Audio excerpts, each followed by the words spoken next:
and welcome to Demon Vale. I'm Camille Salazar-Hadaway and I'll be your host for the show. As you know, we are starting a new year of Rainbow Six Siege, and what better way to start than by welcoming creative director Alex Karpazis to share the team's vision of the season. So Year 7 Season 1 is huge for us, and it's the season of game changers. We have Azami, one of the most complicated operators we've ever had to make. It took over a year to make her, and she brings a lot of change to the defender side. And it really speaks to the core of Rainbow Six and destruction and actually rebuilding any area in the map. And for the first time in a while, we're introducing a new map to Rainbow Six Siege. It's coming in the middle of the season, and hopefully everybody can get excited about exploring a new locale with all of their favorite operators. You've heard about what's coming in Demon Vale. Now, let's see it in action, courtesy of Chris Waters and Ubisoft News. Defenders, have you ever thought to yourself, what if I could patch that hole in my reinforced wall? How great would it be if I could just block off that one sight line? I know they're about to come through that doorway, that window, that hatch. What if I could just seal it up? All these questions you ask yourself, Azami answers with her Kiba barriers. The Demon Vale Defender is ready to reshape the battlefield, and later in the season, you'll have an entirely new place to play with her gadget with the arrival of the Emerald Plains map. And that's not all. The launch of Demon Vale will be the launch of Attacker Repick and Team Deathmatch. It's gonna be a big one, so stick around to see all the updates coming to kick off Year 7 of Rainbow Six Siege. Azami's gadget is going to be a game changer for defenders, and game designer Dominic Clement is going to tell you more about it. But first, creative director Alex Karpazis and gameplay designer Jeremy Carvan are going to shed some light on Azami's design. And I'm going to need all the details on that suit.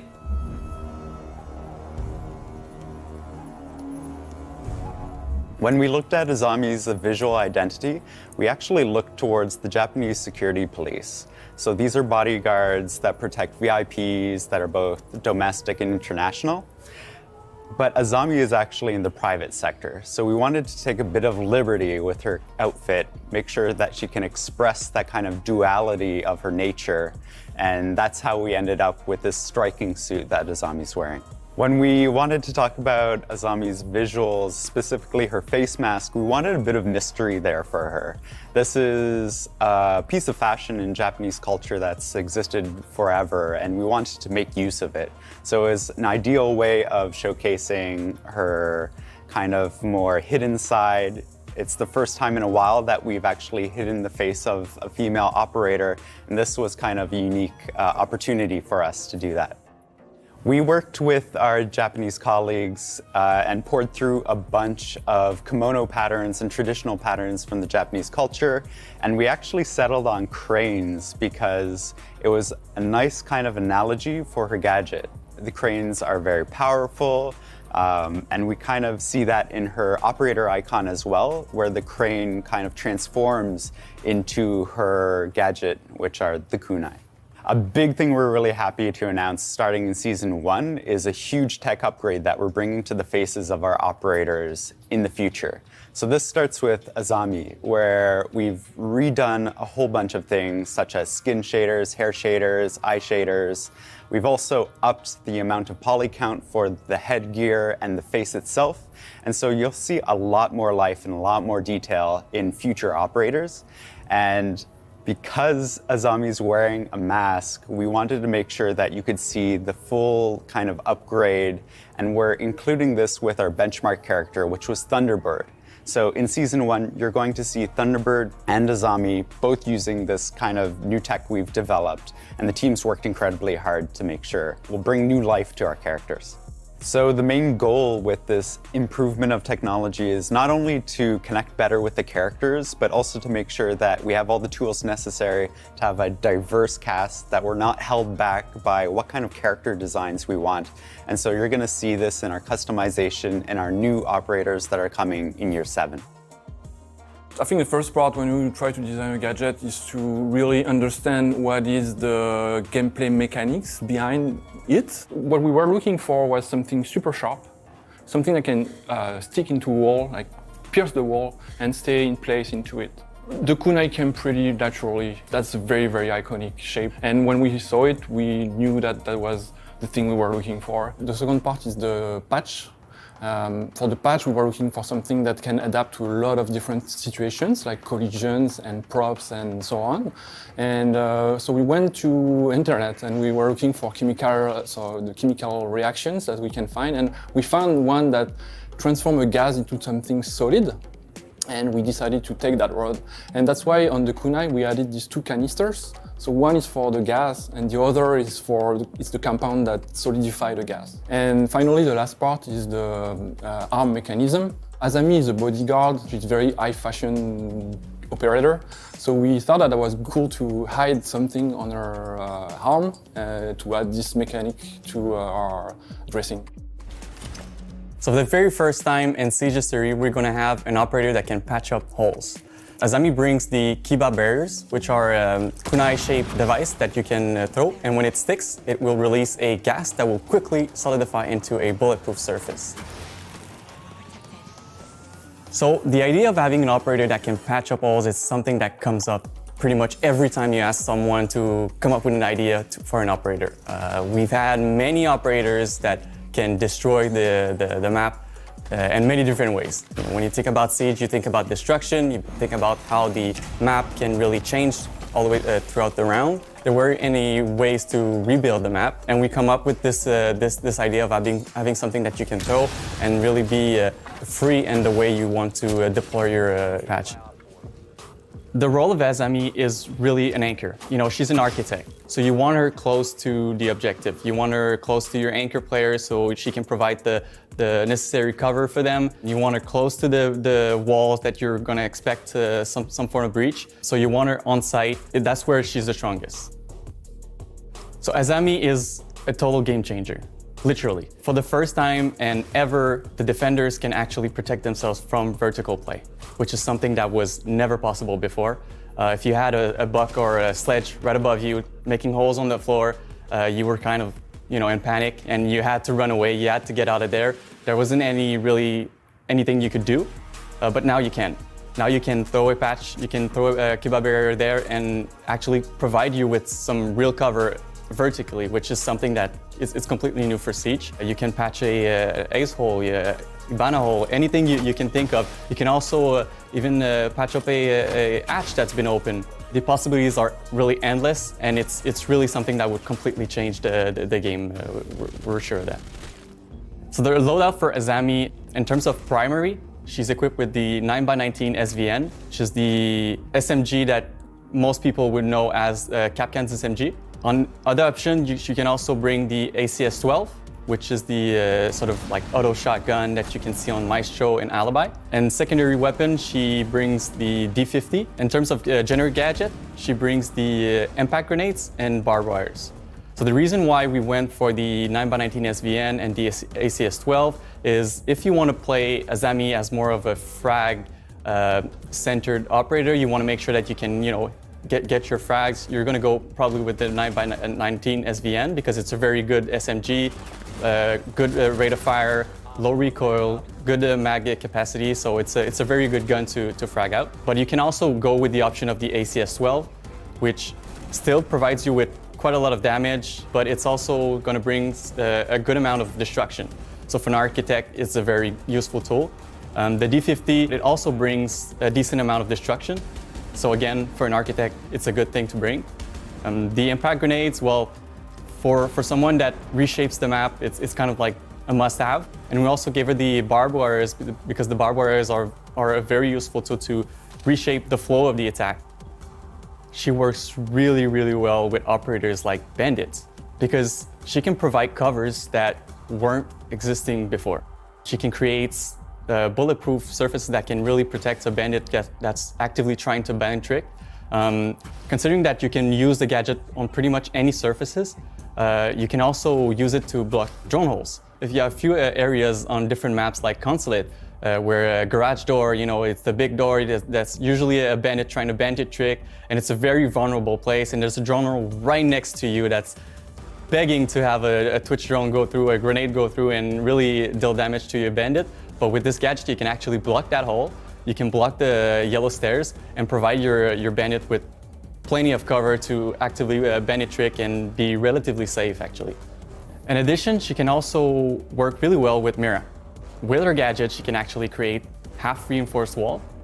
It's not the same as like an actual reinforced wall, but you can place it on the soft wall, so you can really create some really exciting new ways of setting your defense. Since the gadget is bulletproof, it's going to be a very good, useful tool to protect you, but you can't really rely too much on it because it's also very easy to deal with. Any explosive will destroy the gadget. It also can be destroyed by 3 melee hits if you don't have any explosives at your disposal. Your best bet to really deal with this gadget is to bring operators like Zofia, Ash. These are very useful operators that can destroy the gadget from afar with their gadget. You can also bring Flores. Flores is also a very good operator for this gadget because with one RC drone, you can destroy a whole cluster of them. And otherwise, your classic, your grenade, and again, pretty much any form of explosives will destroy them really easily. So you can rely on the gadget to protect you from bullet, but you have to be careful that it's not going to be permanently on the map. Attackers will have a relatively easy way to deal with them. So it's a temporary fixture.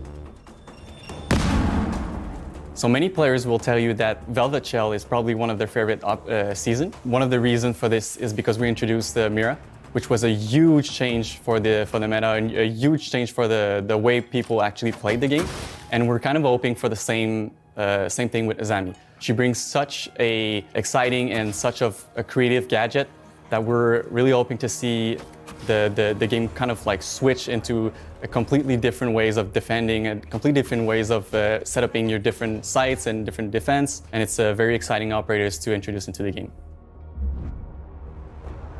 In addition to the new operator, Demon Veil is bringing back something I know you all are excited to see: a new map.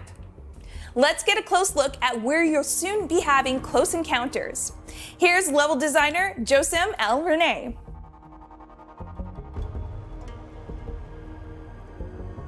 We're really excited to bring a new map at Year 7 for the players. It was a really big challenge to secure something that is fresh, that feels new, but also that keeps the same level of quality standard that we've accustomed our players to. So the map is set in Ireland. It's a older style, classical style manor or castle. It was made into a country club for the elites of the world. First floor was modernized for the enjoyment of the guests, but the second floor has still a more classical style for the private, the elites, and maybe the shady deals they do there.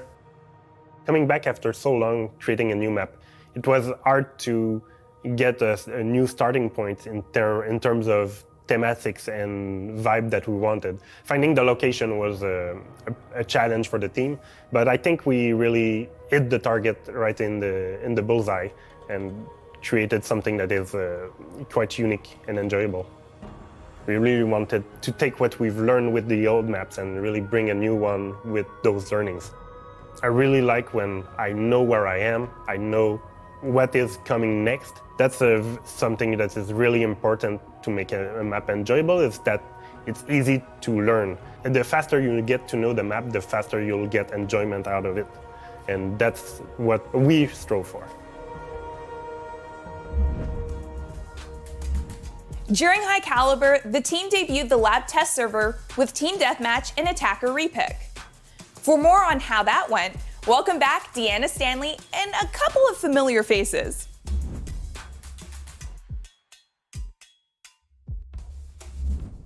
Our first lab test server was super successful for us. Our team really enjoyed watching our content creators and players discover these features for the first time, so it was really great.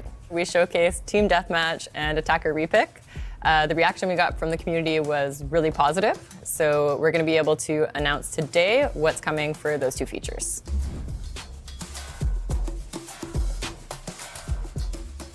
So we are super excited to finally let players play Attacker Epic. We've been talking about that for a while. And going through player feedback, we see that everything was working as expected for us. It was easy to use, the technical aspects were working as well. It's obviously a big meta change, but we'll monitor that during the live phase. We will be able to tweak anything if needed. I think it's very important to have it finally available to start the new year. And I think it will be very exciting to see how it changes the distribution and the way players play the game, especially in attack. We were happy to release the Attacker Epic in the Lab TS because it's a very special environment. You don't have to test other features, and so that allows us to have feedback like very focused on that feature. So that helps us a lot trying to know what was working and what wasn't working in the feature. So yeah, thank you to everyone that played on the Lab test server. It made a huge difference for us, gave us the confidence to be able to release that feature. We're really thankful for that.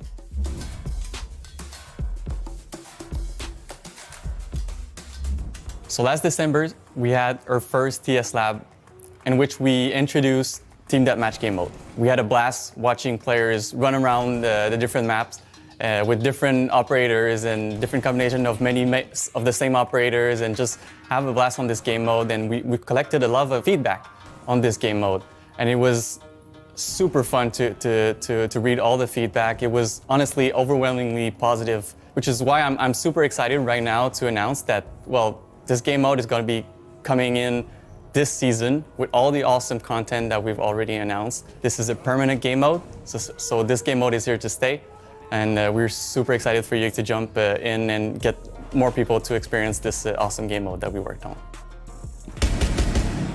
We worked really hard to make sure that we could release it as soon as possible, so we're going to release it this season.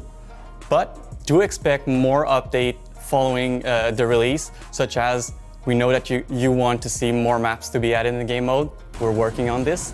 We're also looking at improving our spawning system, because that was also something that was said in the feedback that we could implement and we could maybe make better. So we're actively working on this. So expect more update following the release to make sure that the game mode is at the top tier.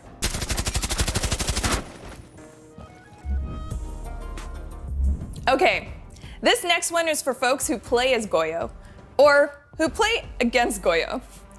If that's you, Teresa Rico, Quality Control Lead from Ubisoft Barcelona, has some news.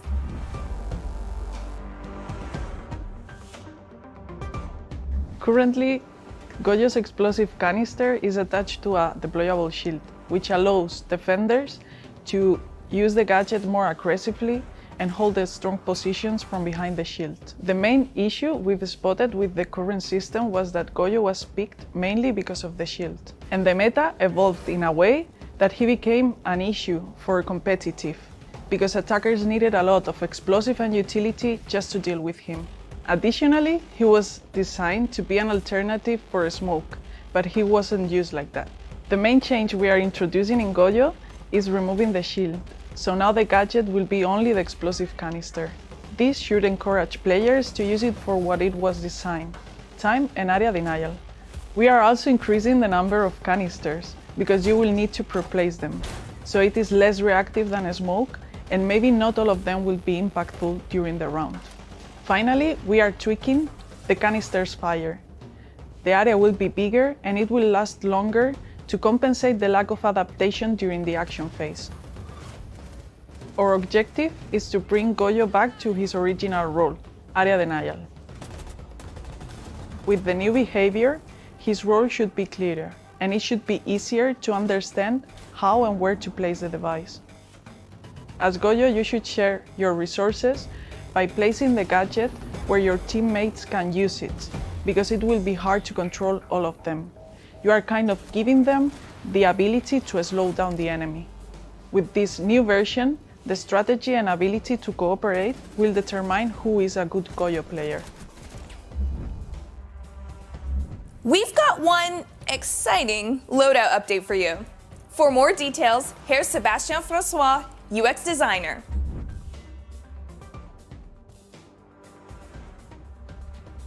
So when we released new sites and scope in Year 5 Season 3, we opted to to distribute them in a way that would make each operator loadout feel special and unique. But we realized that players felt frustrated that they didn't have access to all the sights on any weapon. So what we're doing next season is that we're going to give you access to all 1x sights on all primary weapons. So you will be able to choose any sights that you prefer and engage in gunfights in a comfortable way.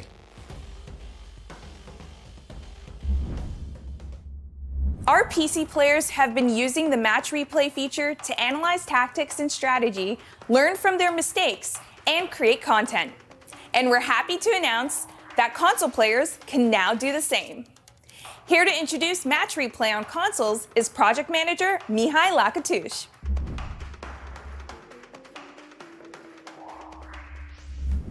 Yes, indeed, you heard it right. Match replay is coming to console finally. We're so happy to give this feature to our console players. We've been waiting for a long time. I know they've been waiting also for a long time, so we're pretty excited and happy to offer this feature with the new season that is coming. So first of all, I just want to let you know that our console players, they've always been in our focus. We always wanted to give this feature to them.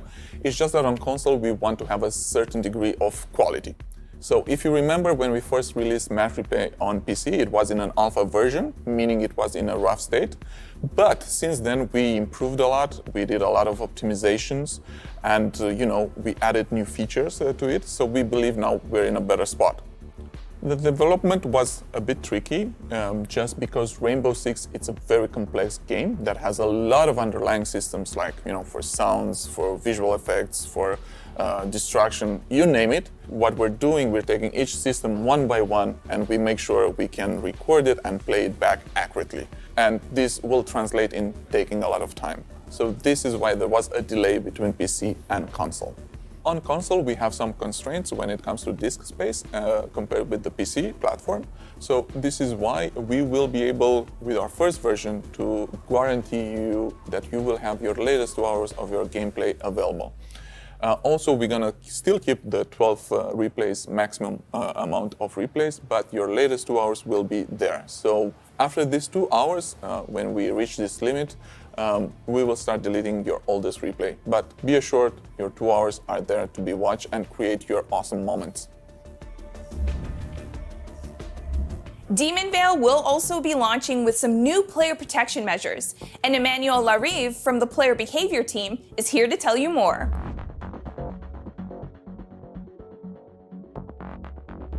Player protection is a subject that is really important for us at Ubisoft, but also at Rainbow Six Siege. With Season 1 launch, it will be mandatory to have your phone number added to your account to play the ranked game mode. Following that, it will help us to fight against smurfing and also alleviate some cheating cases. Last season, you met associate producer Deanna Stanley as she presented our new R6 Fix platform. Now, she's back to sweeten the deal for everyone out there, making Siege a better game.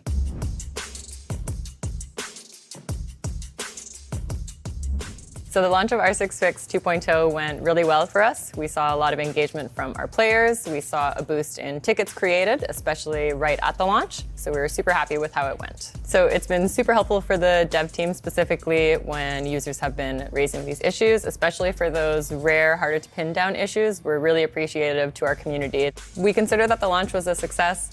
We saw 1,400 daily visits to the website, and it's compared to 300 in the same period last year. So we think that the version 2 and its improved user experience really made a difference for our players. So as we mentioned last season, we do have some news to share about our new incentive program. So starting with the Year 7 Season 1 season test server, we'll be tracking the issues that players enter on R6 Fix. Depending on the severity of the bug that's reported, a player can get up to 12 alpha packs that guarantee 4 rare, 4 epic, and 4 legendary items per season. So that's for a high priority bug of the highest severity, but even for those smaller issues, as long as they make their way into our internal systems, players can still get 1 of each rarity. So we hope that this is going to help our players feel incentivized for the help that they're providing the dev team. We're super appreciative of players who are spending their time to help us identify those issues, and we're happy to be able to just give something back. So So we hope this is going to be a first step, and we hope we're going to be able to do more stuff like this in the future. So even though this launches with the Year 7 Season 1 test server, it also applies to live servers. So starting with the opening of the test server, you can report any issue on the live game or on the test server, and that's going to count towards your rewards for this season. We're super thankful to our players. We're excited for this year. We hope that these changes are going to be a positive thing for them and help them feel more heard, because our #1 priority is making sure that our community knows that we're working for them. We want to keep the game as enjoyable as possible, and we know that sometimes it can take time, but hopefully the incentive program is going to be a first few steps towards regaining that trust with our community. You've got a great look at everything Demonvale will bring this season. And it's almost the end of the show, but as you know, we aren't quite done yet. During the reveal of High Caliber, we introduced you to the camera lose signal update that disconnected defenders' cameras for a few seconds when placed outside. This change is scheduled to go live this season. Experience all the content dropping with Demonvale on February 21st. And one more thing, here's an exclusive elite skin for Nomad. Enjoy.